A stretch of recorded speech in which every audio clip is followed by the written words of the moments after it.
अवधूत दिगंबर श्री स्वामी समर्थ मंदिरामध्ये सध्या तुडुंब भाविकांची गर्दी आपल्याला पाहायला मिळते।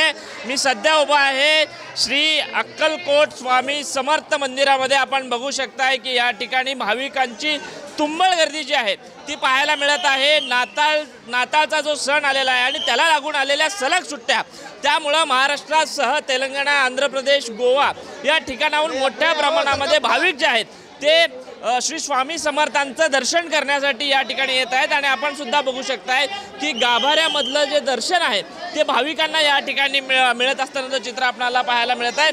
खरं तर अतिशय श्रद्धेनं हे भाविक जे आहेत ते या ठिकाणी दर्शनासाठी आलेले आहेत। काय सांगाल, कुठून आलेला आहात आणि स्वामींचं दर्शन मिळतंय, कसं वाटतंय? पुण्यावरून आलोय, खूप छान वाटतंय, एकदम एक्साइटेड होतो। पहिल्यांदा स्वामींना घेऊन चाललोय घरी। मी खूप वर्षापासून आम्ही स्वामींचं करतो, पण आज योग आलाय। असं कसं वाटतंय काकू स्वामींचं दर्शन? छान वाटतं, छान वाटतं। कुठून आलं? कोपरगाव, पुण्यावरून आलोय आम्ही सोबतच आहोत। आम्ही पेनवरून आलो, पेन आणि कसं वाटतंय आज दर्शन घेतलं स्वामींचं? मस्त मन मोकळं वाटतं एकदम। काय सांगाल, कुठून आलं? पनवेलवरून आलो, मस्त वाटलं दर्शन घेऊन। काय मागितलं का स्वामींकडे? माझ्या मिस्टरांचा बर्थडे आहे आज बर्थडेसाठी आज आम्ही दर्शन घ्यायला आलो। नक्की आपण बघतोय की वेगवेगळे औचित्य असतील ते साधून ही जी मंडळी असतात, हे जे भाविक असतात ते स्वामींचं दर्शन घेण्यासाठी या ठिकाणी जमलेले असतात।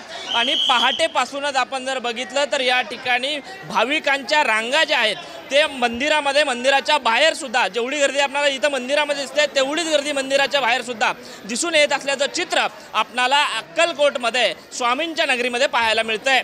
कॅमेरा पर्सन तौसिफ शेखसह विश्वभूषण लिमय, साम टीव्ही न्यूज, सोलापूर।